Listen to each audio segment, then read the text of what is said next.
Welcome back. You're watching People and Politics here on AM Live. We continue with the conversation we just started about the one party being in the offing. That's a probing question. Is there any plans to have Kenya become or hack back to a one-party state?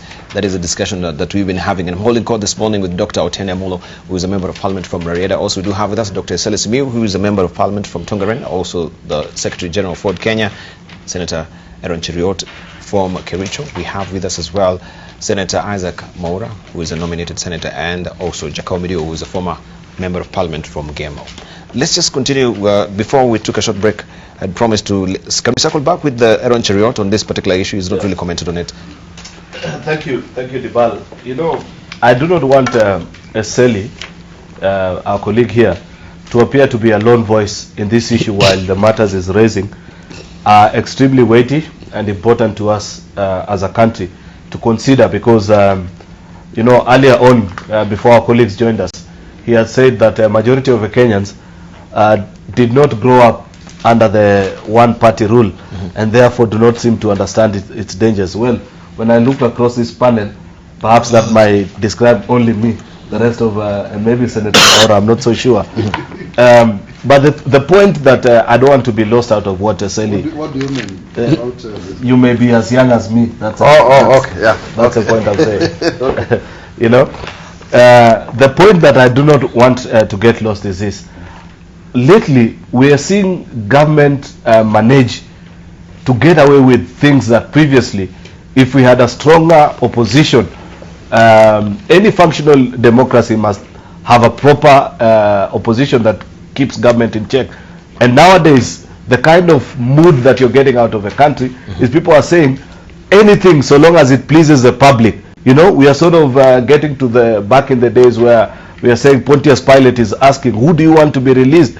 And the name that the crowd gives, they are thrown under the bus. That's why you're having government carrying out the kind of evictions that you're seeing in the Mao, which, while you're saying you should conserve, but the question is, who has more responsibility? Is it the peasant who has invaded the forest, or the government to act in accordance with the law? You saw yesterday the demolitions that were being done, you know, on that riparian land. And the question, one of the victims asked a very pertinent question that bothered me as I went to bed. He asked that we are 2 or 3 business premises. One of the businesses is being aided using government machineries that are supposed to be demolishing to remove their goods and wares.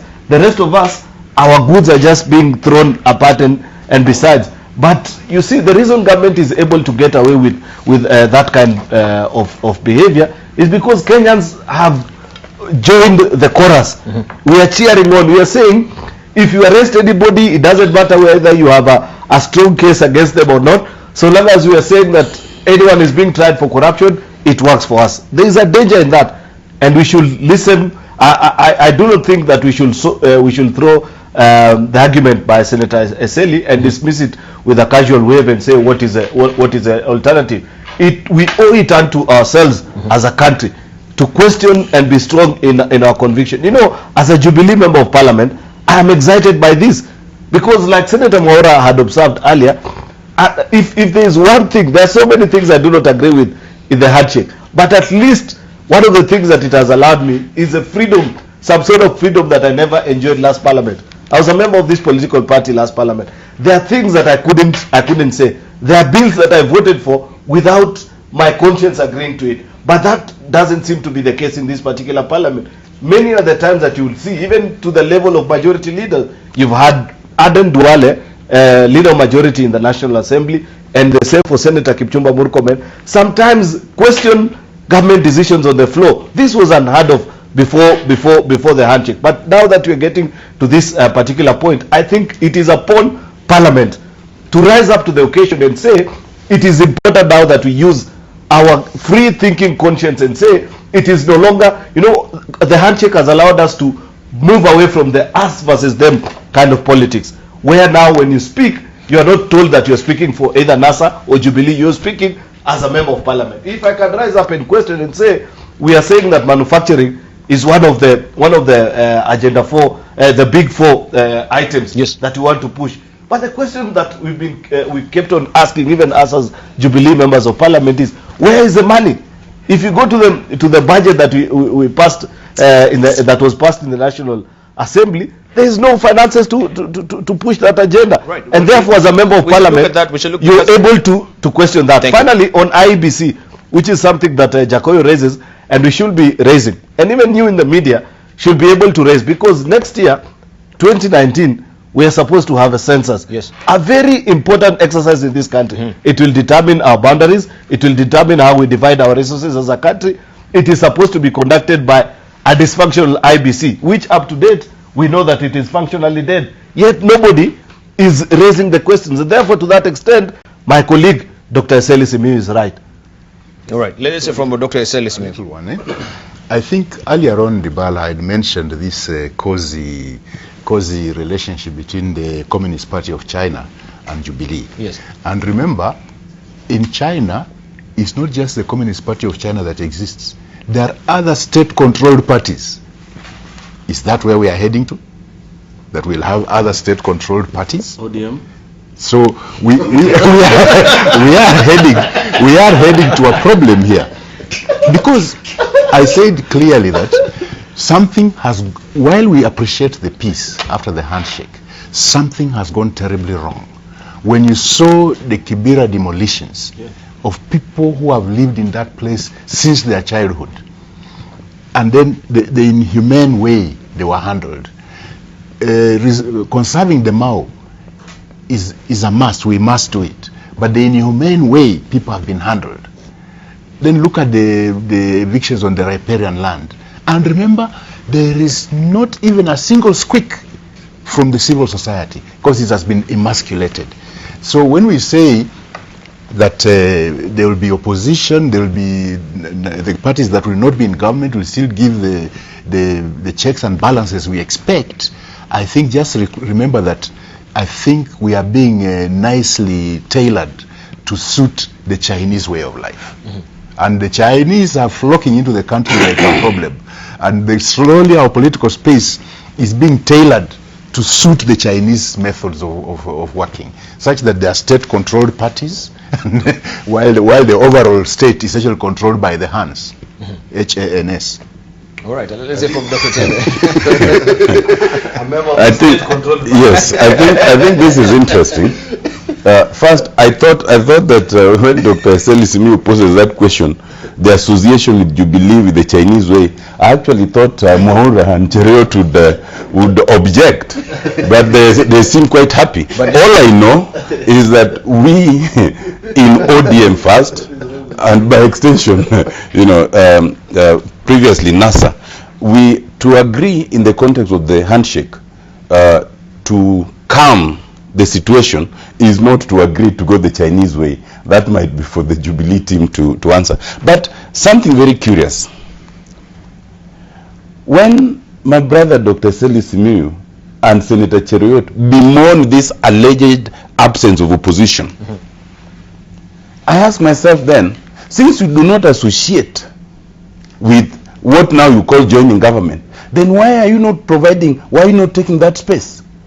Why are you not then being that voice? Unless, as Jakoyo says, it must be a Luo to lead it. Yes. Why are you not taking it? Because the word opposition is not anywhere in this constitution. So anyone can claim that space. What is in the constitution, Article 108, is majority side and minority side in parliament. If Senator Cheruiyot believes so much, and I imagine therefore his party leader of the side of the Jubilee believes with him, I said if, then why not just take that space? You remember Raila, after 2 or 3, after election of President Kibaki, and he was a minister and he had ministers, they disagreed. He actually took that space despite being a minister.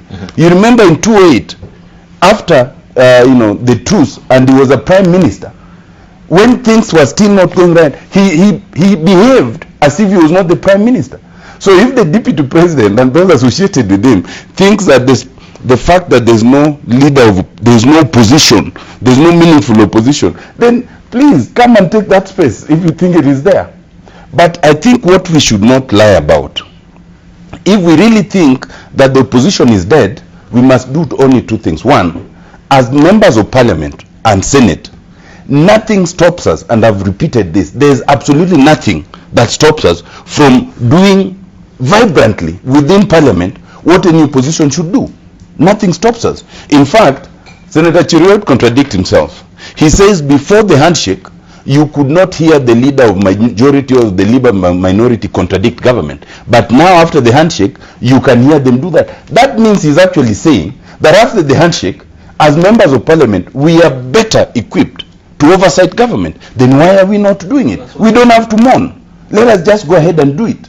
But beyond Parliament, opposition is a space that anyone can claim. The fact that if the word opposition is mentioned, the only image that conjures in your mind is Raila speaks. Cheruiyot and Luos speaks to the irony of all that. But it is only if Raila is leading and many Luos are on the streets and maybe they die under their name now, that's when there's opposition. The example that is being given of Kibera actually speaks to that stereotype. So when you then step and say, let us find a solution, do you know what? The truth is this. There's something so true that Dr. Eseli said, and I think Jakoyo also said it. If we remain where we are right now, it does not matter who vies for presidents in 2022, in 2027, in 2032, and elsewhere, because the vote will not count. If we remain where we are right now, the ethnic tensions that have been there and they are simmering and they are still there will boil over. They nearly boiled over in 2008. They were nipped in the bud, and every 5 years they simmer. They will one day boil over. If we don't do what we need to do right now, what Jakoyo so truly speaks of, unless there's a meaningful and legitimate ethnic balancing, not just in some, but in all the important organs of state and government, then we are not going anywhere. And that is, to me, what this handshake speaks of. The minor things of who is where, who is going, those are very small things that we can deal with within 1 week or 1 day. But when we talk about the Jubilee Party and the Communist Party, we had also benchmarking. Some of you, I think, maybe attended that particular lesson in China. I don't know if you are airlifted to China, Aaron Cheruiyot or Isaac Mwaura. What lessons did you learn from the Communist Party? No. Because that's what we're... Let me take this. First and foremost, I think we need to look at Uhuru and Raila and ask ourselves, what is it really that they are up to? Because what they seem to tell us is that they want to secure their legacy. And in securing their legacy, they want to have a very firm hand of the state. That's what I'm saying. Now the challenge with Eseli and for Kenya is that much as they would want to claim that space of opposition, the lack of authenticity in their claim is the problem. That is why it appears, because you have to have a track record of reform, you see. So that is where the challenge is, because yes, you can talk. In fact, some of the members in Fort Kenya, including Moses Wetangula, are very eloquent, really, on the floor of the House. But does it have the, that backing? But coming back to the issue of the Communist Party, the other day, the so-called chairman of Kiambu County called me very happy that they've just had a meeting with the Communist Party. And by the way, we need a PG meeting for Jubilee Party. It's the earlier that is done, the better. What is happening is that there seems to be a paradigm shift. There is a competition for the heart and soul of Africa. Seriously so. The failure of the West as we know it, with a very strong right-wing Trump, and now you can even see the British people are trying to restructure the Commonwealth and going back to their colonies. I was in London and I could see all of that, and you see it was a partnership between UK and Kenya. It is very telling to see Trump inviting President Uhuru, at White House, because if you look at even the big infrastructure projects, you have the big Chinese SGR. The Americans want to also build for us a motorway, you see, and of course you can justify that and say because the SGR can only take up to 30% of the cargo if it's operating at maximum. So the question is this the way to go? Is this the way to secure the legacy? Is this the way to ensure that government projects are working? Chinese are not very well known to care about human rights. That is why then, obviously, if you are demolishing things to create a road, then you don't care about whether people will sleep or what, but we rather have development in exchange for your rights. So it is something we need to look at it more philosophically. Jakoyo was saying that I'm speaking a lot of big English.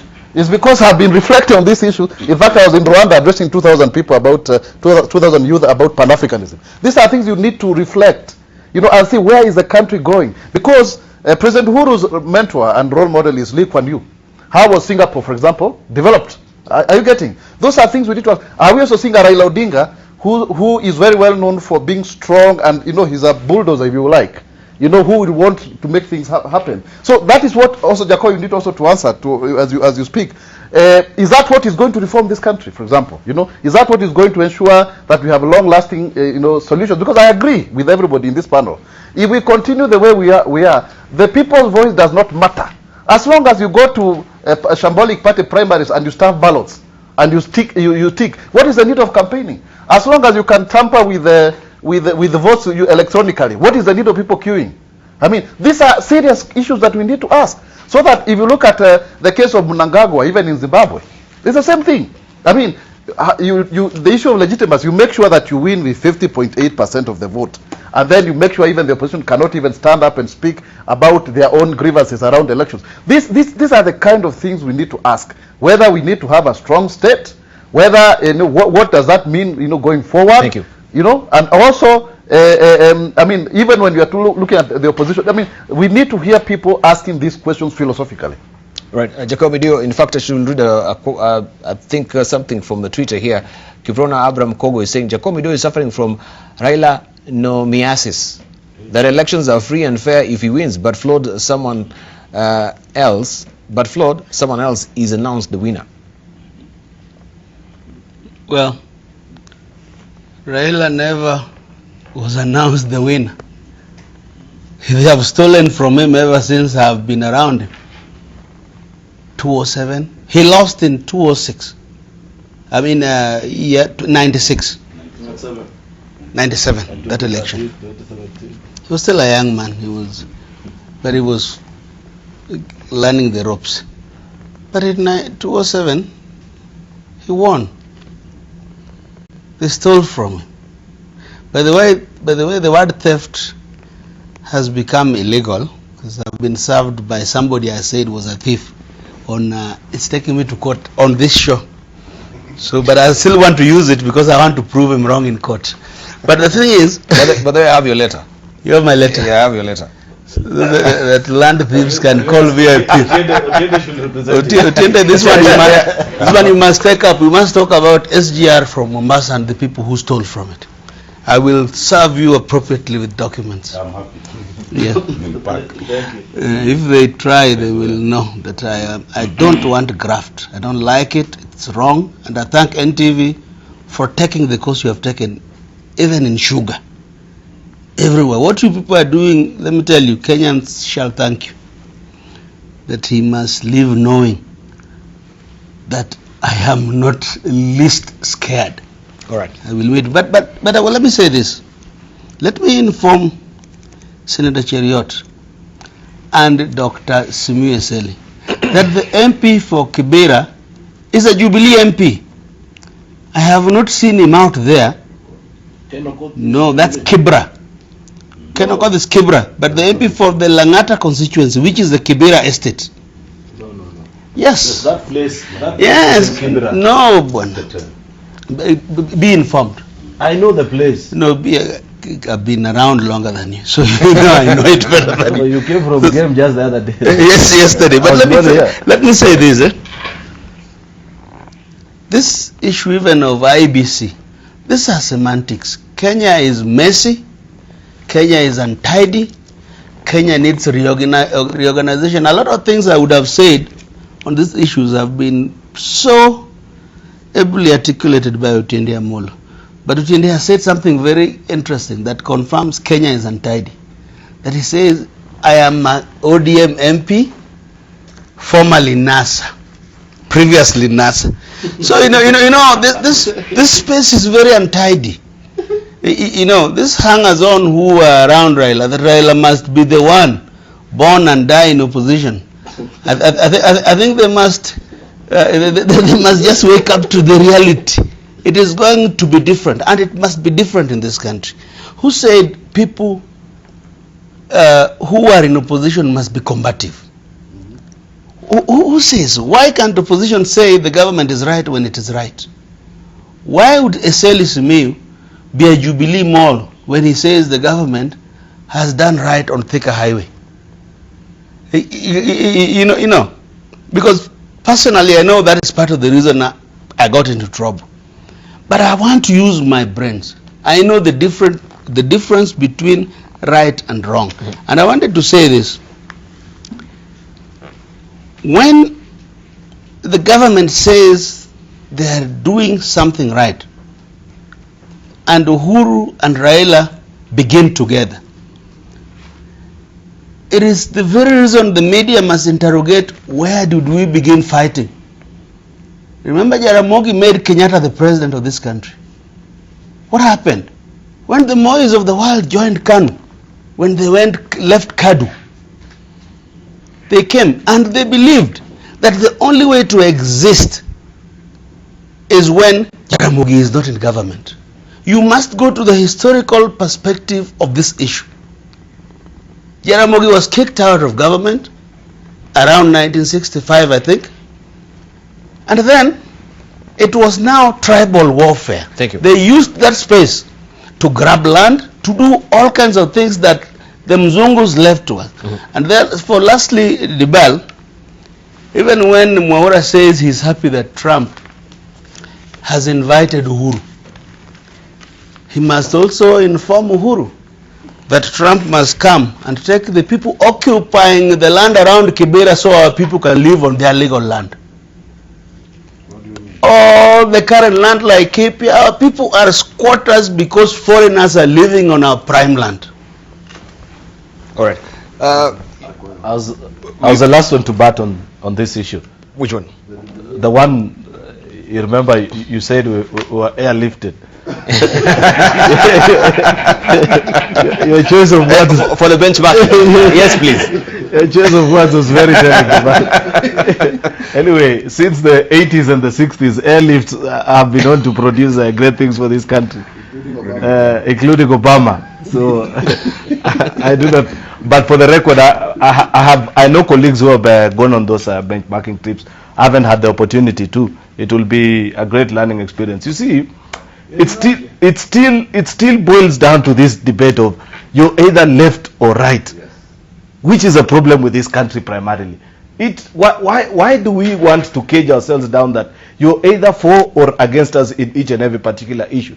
Are we telling the country this morning, Debarl, that there is absolutely nothing that from the country, that as a country we can learn from the Communist Party of China? And there, for example, successful war on graft, successful execution of grand and huge infrastructure projects. You know, those are things that a political party should be able to learn from the other. You know, what you do when you go on a study visit is that when you notice the good things that you feel are implementable and will greatly change the lives of your people, you adopt that. Those that you do not agree with, like the muzzling of opposition and that kind of things, which will cause people not to be happy, then you leave it aside. Unfortunately, just in concluding, Debarl, it is the same kind of thinking that even my good friend Otiende has, and that's why he says, I am contradicting myself. I am not contradicting myself. What I am offering is a critique of the handshake. I think Otiende and Jakoyo are where we were as Jubilee members of parliament last parliament, where you think you're either with the party leader and any decision that he makes cannot be questioned. What some of us are doing are saying, while there are good things about the handshake, we shouldn't take it with an open hand. There are things that we do not agree with it, and we should be able to question, like Eseli and I are doing this morning.